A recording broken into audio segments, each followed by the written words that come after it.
नमस्कार, मैं ममता पंकज और आप देख रहे हैं राजसत्ता एक्सप्रेस। राजसत्ता एक्सप्रेस के पॉलिटिकल मैटर में बात करने जा रहे हैं सीज फायर से जुड़ी एक बड़ी खबर के बारे में। सीज फायर, ट्रंप का टैरिफ दावा और पीओके क्या बोले विदेश के मंत्रालय के प्रवक्ता, और ये जो है जानकारी आज हम आपको इस वीडियो में अपडेट करने जा रहे हैं। क्योंकि आपने देखा केंद्र सरकार को लगातार जो है विपक्ष कहने की कोशिश कर रहा है कि केंद्र सरकार ने आखिर सीज फायर का ऐलान क्यों किया था। क्या उसने अमेरिका की मध्यस्थता को स्वीकार कर लिया और ये भारत की संप्रभुता के खिलाफ है, उसकी फॉरेन पॉलिसी के खिलाफ है, और आखिर भारत ने जो इस तरह का कदम क्यों उठाया। क्योंकि जिस तरह से अमेरिका के राष्ट्रपति डोनाल्ड ट्रंप ने सीज फायर का आनंद फानंद में ऐलान अपने सोशल मीडिया हैंडल के जरिए दुनिया को दिया था, उन सारी चीजों को लेकर जो है सवाल उठने लाजमी थे। और कहीं ना कहीं डोनाल्ड ट्रंप के इस ऐलान पर भी जो है प्रश्न चिन्ह लगे कि आखिर डोनाल्ड ट्रंप का जो है वो मकसद क्या था और उन्होंने जो है कैसे भारत के ऊपर दबाव बनाया। तो भारत और पाकिस्तान के बीच हुई सीज फायर पर अमेरिका के दावों पर जो है एक बार फिर से भारतीय विदेश मंत्रालय ने स्पष्टीकरण जो है वो दिया है। भारत पहले भी जो है सीज फायर को लेकर किए गए अमेरिका के दावों को जो है वो खारिज कर चुका है, और अब विदेश मंत्रालय के प्रवक्ता ने एक बार फिर से जो है ट्रंप प्रशासन के दावों को जो है वो खारिज किया है। अमेरिका का दावा जो है फिर से खारिज किया गया भारत के विदेश मंत्रालय के द्वारा। तो भारत और पाकिस्तान के बीच जो है वो कई दिनों तक सैन्य संघर्ष के बाद जो है वो संघर्ष विराम हुआ, और इसके बाद से ही अमेरिका भारत और पाकिस्तान के बीच सीज फायर को लेकर क्रेडिट लेने की जो है वो चाह रही है। यानी कि अमेरिका कहीं ना कहीं इन सारी चीजों का जो है वो डायरेक्ट क्रेडिट लेना चाहता था। कई बार अमेरिका से जो है इस तरह के बयान आए और हर बार भारतीय विदेश मंत्रालय ने जो है इन दावों को खारिज किया। और अब फिर से विदेश मंत्रालय के प्रवक्ता रणधीर जायसवाल ने अमेरिका के दावों को जो है खारिज किया है। उन्होंने कहा है कि सीज फायर का फैसला भारत पाकिस्तान के डीजीएमओ ने लिया है, और सीज फायर के लिए जो है वो किसी भी चर्चा में व्यापार या टैरिफ का मुद्दा जो है वो नहीं उठाता।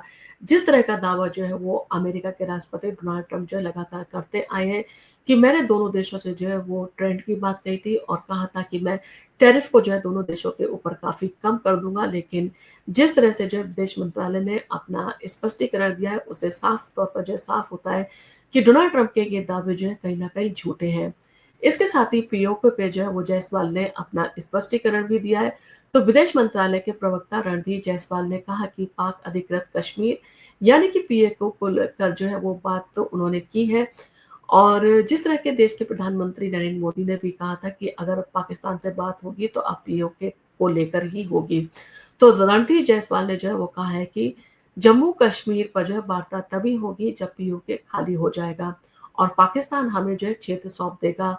उन्होंने कहा कि पाकिस्तान के साथ हमारे संबंध पर हमारा रुख जो है वो स्पष्ट है, कोई भी संबंध द्विपक्षीय होना चाहिए। आतंकवाद और वार्ता जो है एक साथ नहीं चल सकते। पाकिस्तान को उन आतंकियों को भारत को सौंपना होगा जिनकी सूची हमने पाकिस्तान को जो है वो सौंपी है। इसके साथ ही साथ सिंधु जल संधि जो है कब तक स्थगित रहेगी, इसके ऊपर भी जो है उन्होंने अपना स्पष्टीकरण दिया। तो पाकिस्तान के साथ सिंधु जल संधि जो है वो स्थगित करने को लेकर भी जो है विदेश मंत्रालय ने बात जो है अपनी रखी है। विदेश मंत्रालय के प्रवक्ता रणधीर जायसवाल ने कहा कि सिंधु जल संधि जो है जब तक स्थगित रहेगी, जब तक जो है पाकिस्तान सीमा पार आतंकवाद का समर्थन देना बंद नहीं कर देता।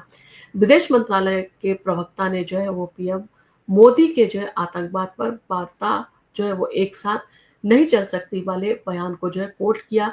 उन्होंने कहा कि प्रधानमंत्री नरेंद्र मोदी का कहना है कि सीधे तौर पर जो है उन्होंने कहा है कि सिंधु जल संधि और आतंकवाद जो है दोनों एक साथ नहीं चल सकते। अगर आपको सिंधु जल संधि जो है चाहते हैं कि आपके लिए जो है वो वापस बहाल की जाए, तो आपको पाकिस्तान के अंदर पनपने वाले आतंकवाद को जो है वो खात्मा उसका करना होगा।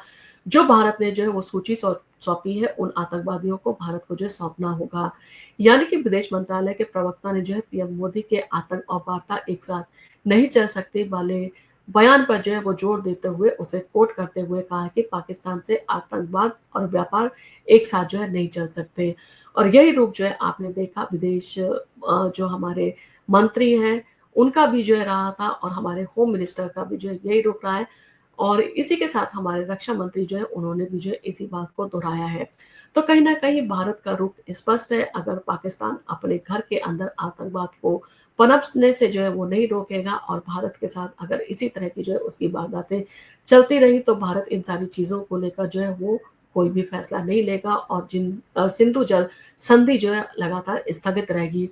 क्योंकि साफ तौर पर जो है भारत ने कह दिया है कि वो पाकिस्तान के अंदर पनपने वाले आतंकवाद को जो है बर्दाश्त नहीं करेगा, क्योंकि कहीं न कहीं पाकिस्तान आतंकवाद का पनाहगार है, और वो आतंकी जो है पाकिस्तान में और पीओके में जो है प्रशिक्षण प्राप्त करते हैं, और उसका प्रयोग जो है वो भारत के अंदर आके आतंकवाद को जो है बढ़ावा देने के काम में करते हैं। और जिस तरह से पहलगाम में 22 अप्रैल को जो है 26 लोगों को जो है वो मौत के घाट उतार दिया गया था, वो अपने आप में जो है एक बड़ा उदाहरण है, और भारत सरकार जो है इस बार गंभीर है, और भारत सरकार अपने जो है वो कदम पीछे जो है हटाने वाली नहीं है। और भारत सरकार का जो है स्पष्ट जो है वो जवाब है पाकिस्तान को कि वो अगर भारत के साथ व्यापार करना चाहता है तो उसे आतंकवाद से जो है अपने रिश्तों को खत्म करना होगा। इन सारी चीज़ों को लेकर आपका क्या कहना है? आप हमें कमेंट करके ज़रूर बताएँ। भारत के रवैये के बारे में क्या कहना है? और सिंधु जल संधि को लेकर जो है लगातार प्रेशर बनाया जा रहा है, उसके ऊपर भी आपका क्या कहना है? आप हमें कमेंट करके ज़रूर बताएँ, और आपको अगर हमारा वीडियो पसंद आया हो तो आप अपने फैमिली और फ्रेंड के साथ इसे शेयर करना ना भूलें, और आप अगर हमारे चैनल पर पहली बार आए हैं तो हमारे चैनल को सब्सक्राइब करना ना भूलें। धन्यवाद।